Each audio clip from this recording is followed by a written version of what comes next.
ஆமென், ஆமென், ஆமென். ஹல்லேலூயா. அந்த நாட்கள் தீவிரித்து கொண்டிருக்கிறது.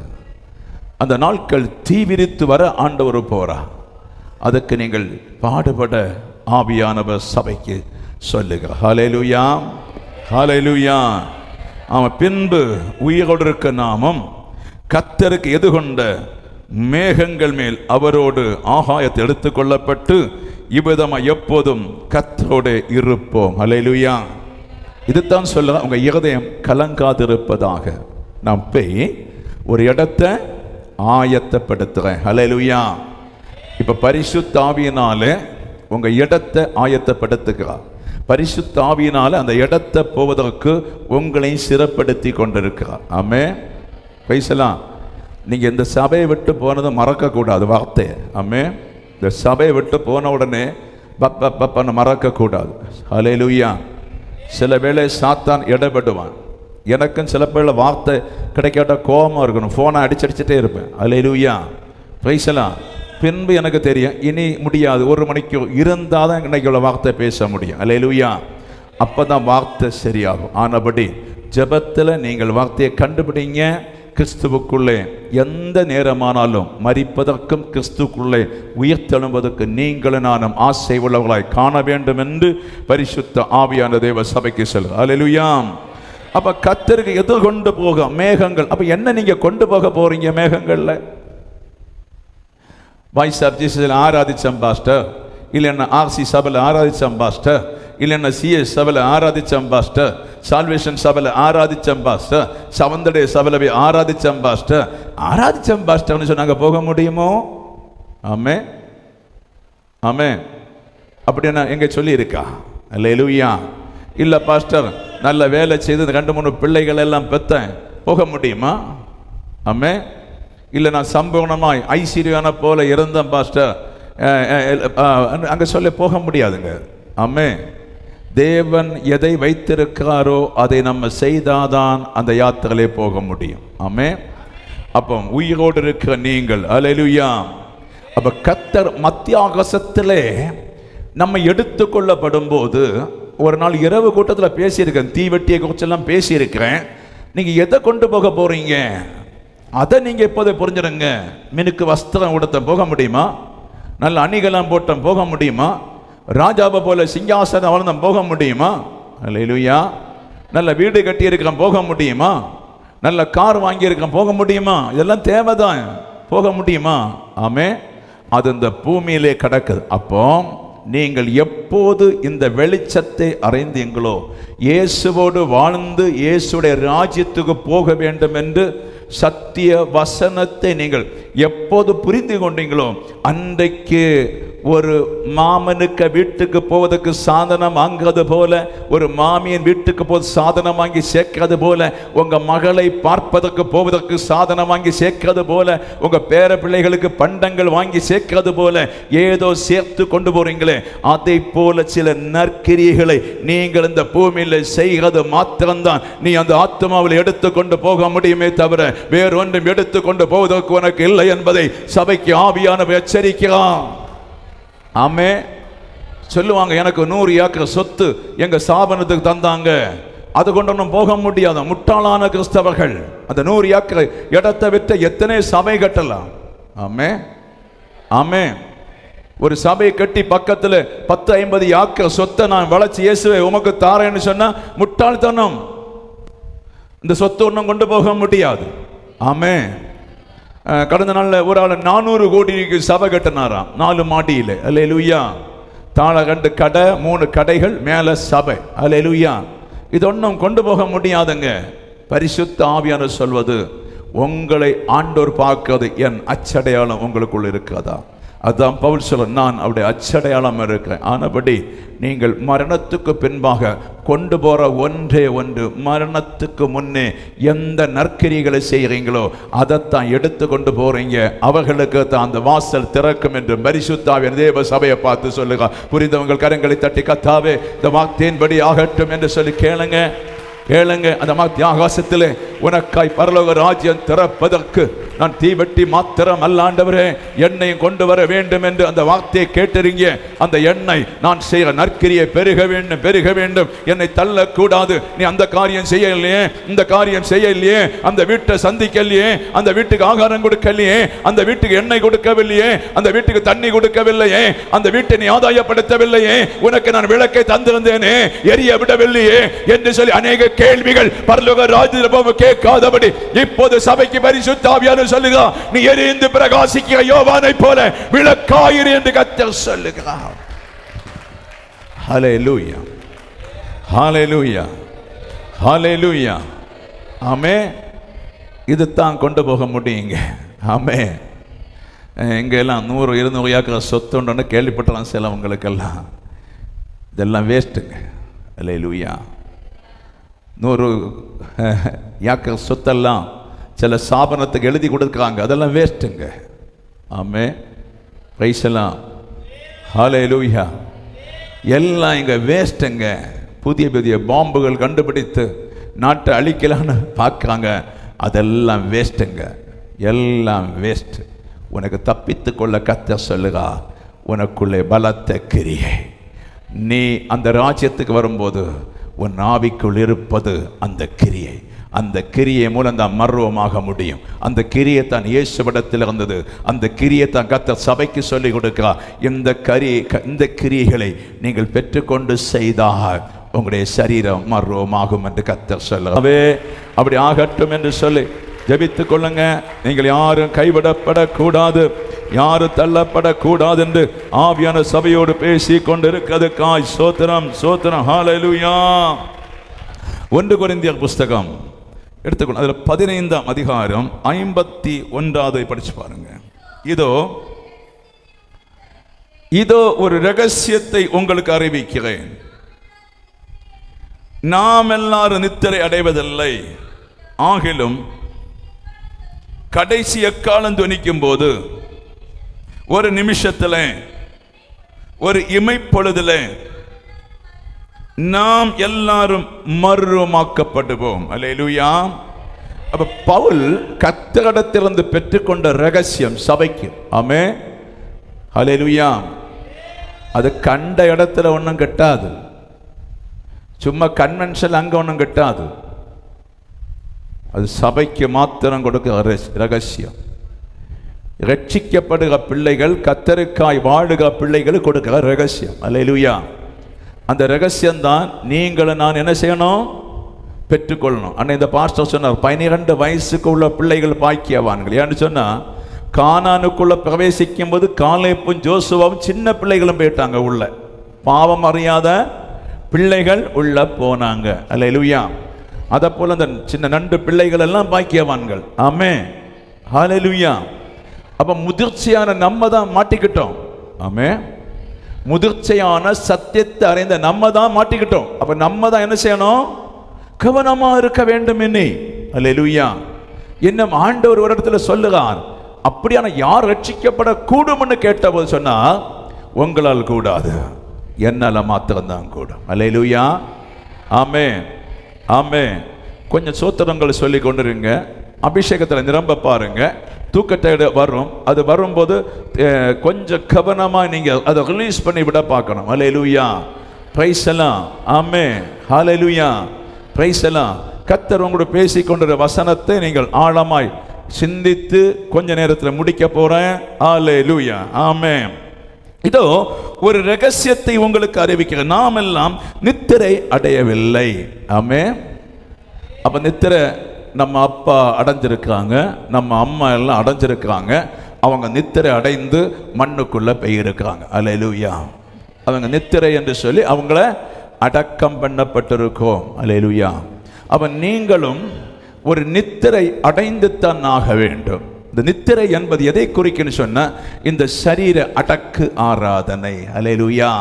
இந்த பாவ சரீரத்தை அடக்குற ஆராதனை. முன்னே செய்த பாவம், உற்பத்தியான பாவம், பாவம்தான். இந்த சரீரம் அவருக்கு தேவை கிடையாது. ஆமென். எத்தனை பேர் புரியுதுங்க? அப்ப இந்த சரீரம் அவருக்கு தேவை கிடையாது. பாவம் செய்த சரீரம் தேவை கிடையாது. பாவம் செய்த சரீரத்தில் புதிய ஒரு ஆத்மாவை உருவாக்கி கொண்டிருக்கிறார். அது மாத்திரம்தான் அவருக்கு தேவை. அப்போ ஹல்லேலூயா. அப்ப இன்றைக்கு மரித்தவர்களுடைய ஆவிகள் தேவனுடைய கண்ட்ரோல்ல இருக்கிறது என்பதை புரிந்து கொள்ள வேண்டும். ஆமென். பேசலாம். நியாயம் தீர்ப்பதற்காக மரித்த சகல ஆவிகளும், நியாய தீர்ப்புக்கு முன்னே நிற்பதற்காக சகல ஆவிகளும் கண்ட்ரோல் பண்ணி கர்த்தர் வைத்திருக்கிறார். ஆமென். இந்த சரீரம் ஜென்ம சரீரம் புதைக்கப்பட்டிருக்கிறது. அவங்க ஆவிகளை நியாயம் தீர்ப்பதற்கும் பரலோக ராஜ்யம் கொடுப்பதற்கும் அவர் கண்ட்ரோல் பண்ணி கர்த்தர் வைத்திருக்கிறார். அதை யாரும் மறந்துவிடக் கூடாது என்று பரிசுத்த ஆவியானவர் சொல்லுகிறார். அந்த ஆவிகள் சிலது இளைப்பாறும்படி பரதேசை வைத்திருக்கிறார், சிலது இளைப்பாறு இல்லாமல் அழுது கொண்டிருக்கின்ற ஒரு இடத்தை கர்த்தர் வைத்திருக்கிறார். ஆமென். Praise the lord.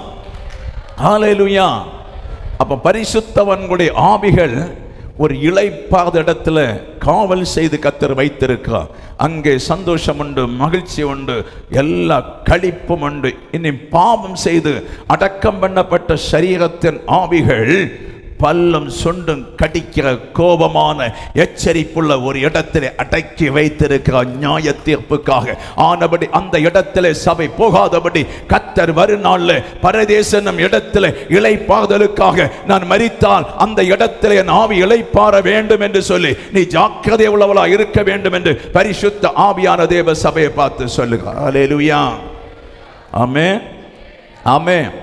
அப்ப நீங்க புரிந்து கொள்ள வேண்டும், நம்முடைய ஜென்ம சரீரம் மரிக்கிறது, கர்த்தர் தந்த ஆவி அது உயிர்ப்பித்து கொண்டிருக்கிறது, அது மரிக்காது என்று கர்த்தர் சொல்லுகிறார்.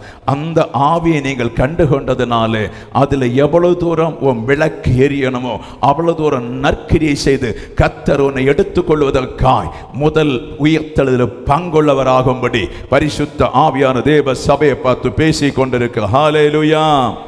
ஹல்லேலூயா. ஆமென். ஹல்லேலூயா. ஹல்லேலூயா. நாமெல்லாம் ஆகிலும் கடைசி எக்காலம் துணிக்கும் போது ஒரு நிமிஷத்தில் ஒரு இமைப்பொழுதில் நாமெல்லாம் மறுரூபமாக்கப்படுவோம். ஹல்லேலூயா. ஆமென். அதுக்கு நேரமே சொன்னேன், ஒன்று மரித்தவர்கள் அடக்கம் பண்ணப்பட்டவர்கள் தேவனுடைய ஆவியோடு தேவன் அவர்களை காவல் பண்ணி வைத்திருக்கிறார். அந்த எக்கால சத்தம் கேட்டவுடனே அது எப்படி நடக்கும்னு உங்களுக்கு எனக்கு அறிய வேண்டிய அவசியம் இல்லை. அது நடந்திருக்கும். அந்த நிமிஷத்தில் அவர்கள் மறுரூபம் தேவ சாயலாய் மாறி எழுந்திருப்பார்கள் என்று கர்த்தர் சொல்லுகிறார். ஹல்லேலூயா.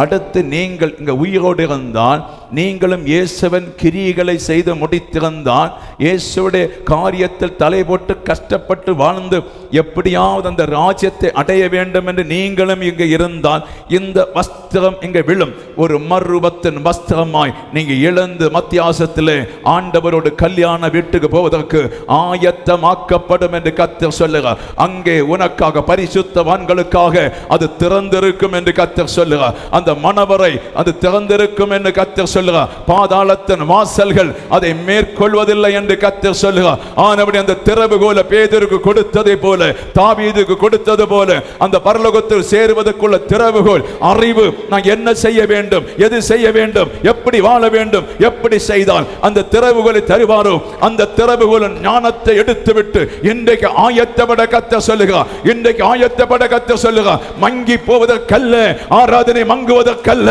ஜெபத்தை மங்கி போவதற்கல்ல, ஆழமாய் மீன் பிடிக்க பேதுருவை பார்த்து ஆழமாய் போ என்று சொன்னது போல உன் ஜெபம் ஆழமாய் போகட்டும், உன் ஆராதனை ஆழமாய் போகட்டும், உன் உபவாசம் ஆழமாய் போகட்டும். இயேசுவை விரும்புகிற காரியம், செய்கிற காரியம் ஆழமாய் செய்து பாவமில்லாதபடி இருக்க பரிசுத்த ஆவியானவர் தேவ சபையை பார்த்து சொல்லுங்க. ஹல்லேலூயா. ஹல்லேலூயா. என்னை கவனம் இல்லாமல் செய்ய முடியாது. என்ன கள்ள மக்கள் வாழுகின்ற உலகம், நம்ப முடியாத உலகம். ஹல்லேலூயா. அதனால் ஒரு வேதனை.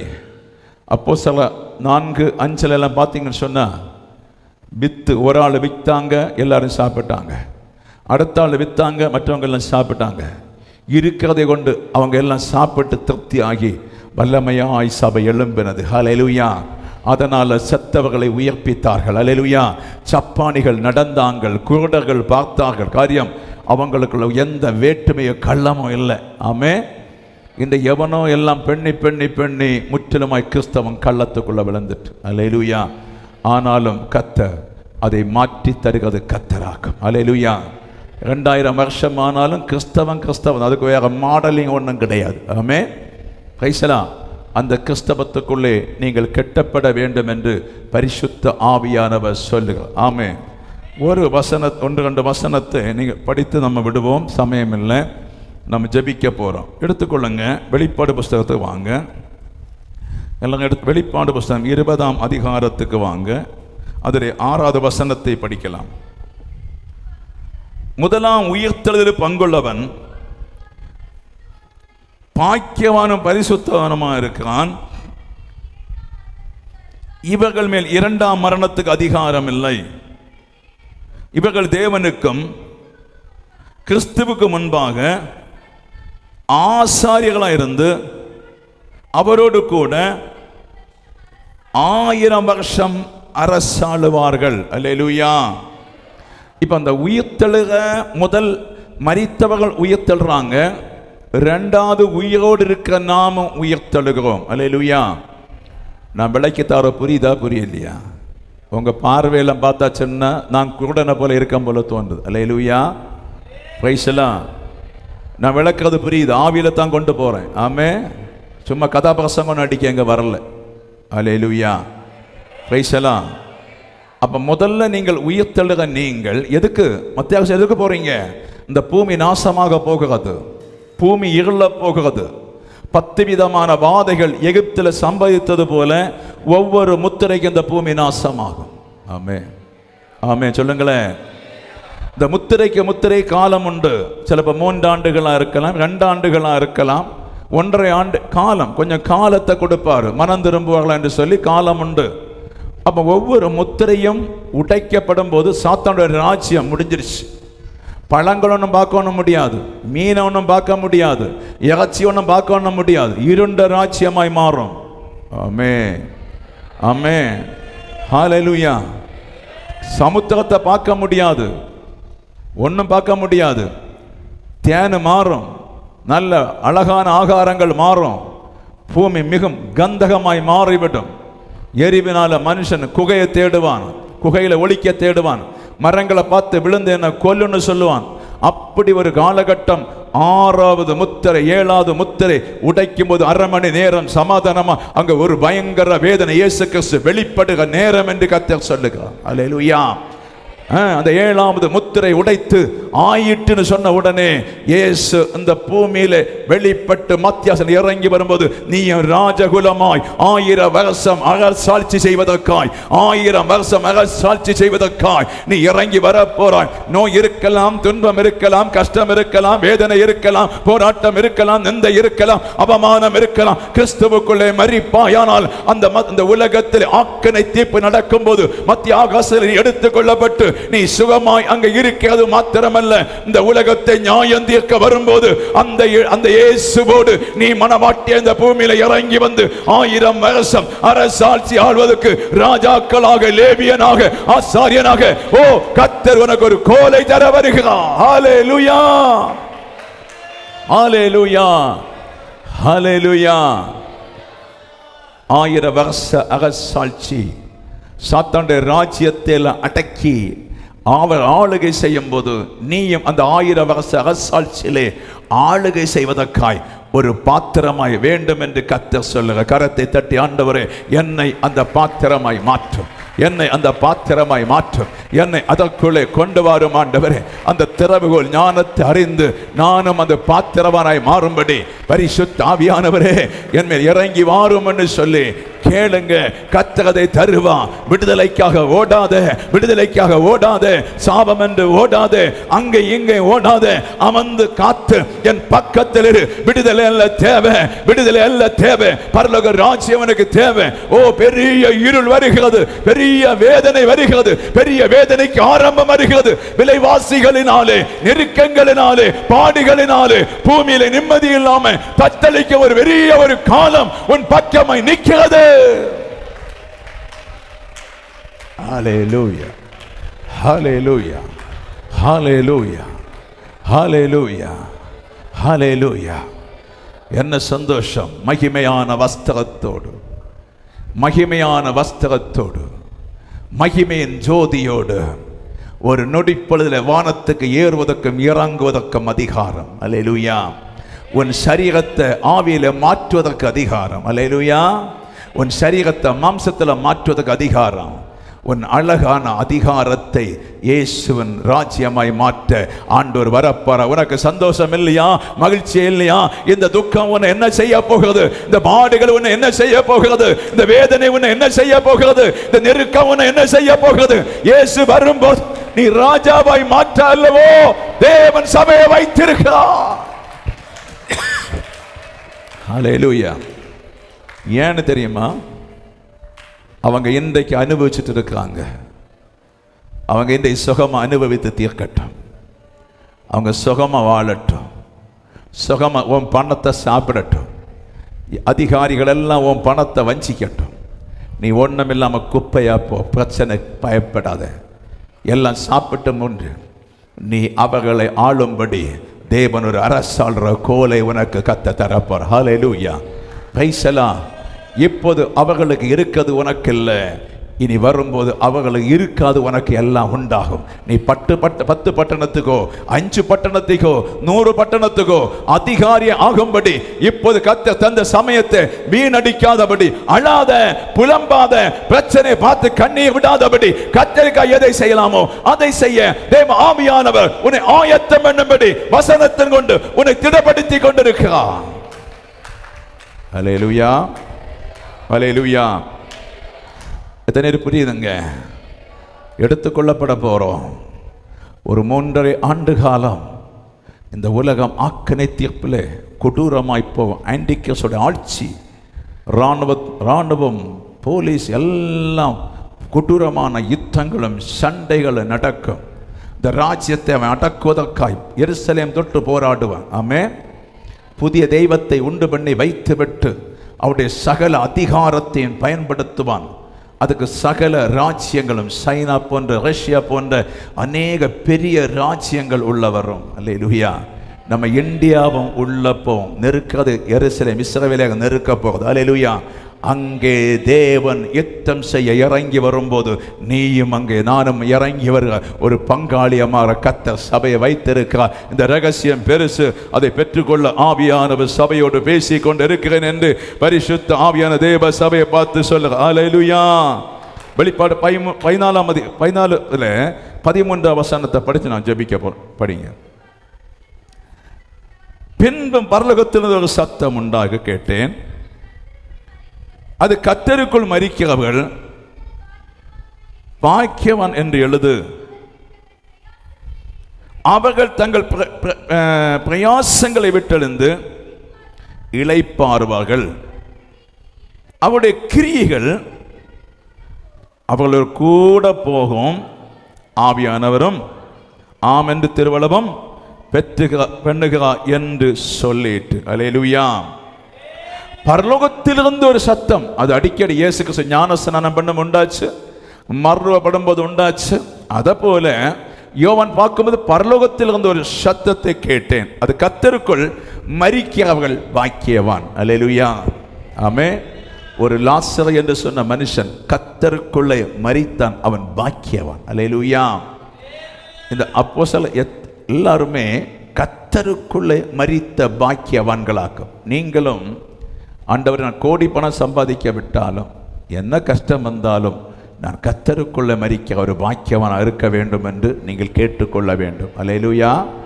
Price the lord. நான் மீண்டும் சொல்லுறேன், உலகத்தில் உங்கள் மக்களோ நீங்களோ சொல்லும் போல இல்லை, வேதம் சொல்லும்படி தான் முடியும்.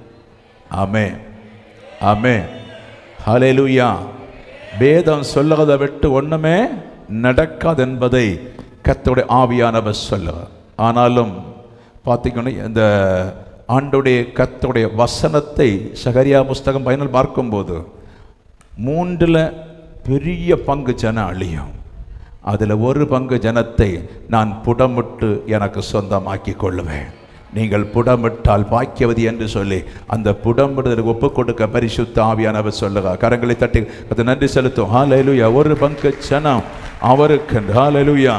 ஆமென் என்று எழுது.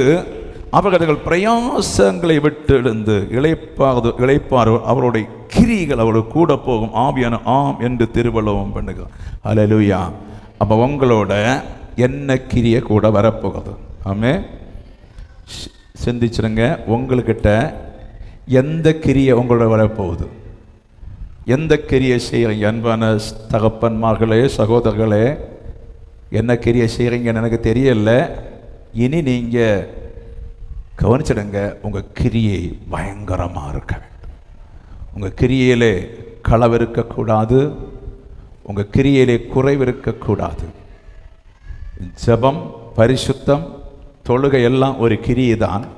அந்த அன்பு, லவ், அதுலேயும் ஒரு முழு இருதயத்தோடு துதிக்கணும், முழு இருதயத்தோடு செபிக்கணும், முழு இருதயத்தோடு நேசிக்கணும், முழு இருதயத்தோடே அன்பு வைக்க வேண்டும். ஆமே. அப்போ அந்த பரலோக ராஜ்யம் போகிறதுனால ஒன்று நிற்காது என்று நம்ம அறிந்திருக்கோம். ஆனபடி நல்ல கிரியைகளை செய்ய பார்க்க வேணும். இந்த கிரியைகள் எல்லாமே செய்கிறதெல்லாம் ஆவியில் அடங்கும், செய்கிறதெல்லாம் ஆவியில் அடங்கும், மற்றதெல்லாம் மாம்சத்திலே அடங்கும். ஆமே. கெட்ட கிரியைகள் எல்லாம் மாம்சத்தில் அடங்கும், சாவுக்கு அடங்கும். நல்ல கிரிகள் ஆவியில் அடங்கும். அவர் சுகந்த வாசனை உன்னை எடுத்துக்கொள்வார். நல்ல கிரி. அல்லேலூயா. இது நான் சொல்லுறது புரியாத சிலவங்களுக்கு சொல்லி கொடுக்கணும் நீங்கள். அதுதான் அந்த வெளிச்சம். அல்லேலூயா. பிரைசலாம். ஆமே. அப்போ ஆனபடி அதெல்லாம் செய்து நீ மரணத்துக்கு போகும்போது சந்தோஷமாக சொல்லணும், மக்களே, என் பிள்ளைகளே, நான் நல்ல கிரியை செய்தேன் அப்பா. இயேசு அறிந்த அன்று முதலே நல்ல கிரியை செய்தேன். எனக்கு அந்த ராஜ்யம் வைக்கப்பட்டிருக்குது. என் ஆண்டவர் வர போகிறா, என்னை எடுத்துக்கொள்ள போகிறா, நான் மத்திய எடுத்துக்கொள்ள போகிறேன். நான் மீண்டும் இந்த ராஜ்யத்தை ஆளுகை செய்ய ஒரு ஏதேன் தோட்டத்தை கர்த்தர் வைத்திருக்கா. ஆனபடி கிறிஸ்துவின் சரீரம்தான் பரலோக ராஜ்யம். கிறிஸ்துவோட சரீரம்தான் பரலோக ராஜ்யம். கிறிஸ்து தரிக சரீரம்தான் பரலோக ராஜ்யம். அதை பின்ன தீயில ஒன்றும் செய்ய முடியாது. நெருப்போ தண்ணீரோ சத்துரோ ஒன்றும் செய்ய முடியாது. அந்த சரீரம் காலமாய் அழிக்க முடியாத ஒரு சரீரத்தை ஆண்டவர் தருகிறதான் பரலோக ராஜ்யம். அதை அடைவதற்கு சபை ஆயத்தமாக வேண்டும் என்று பரிசுத்த ஆவியானவர் தேவ சபையோடு பேசிக் கொண்டிருக்கிறார்.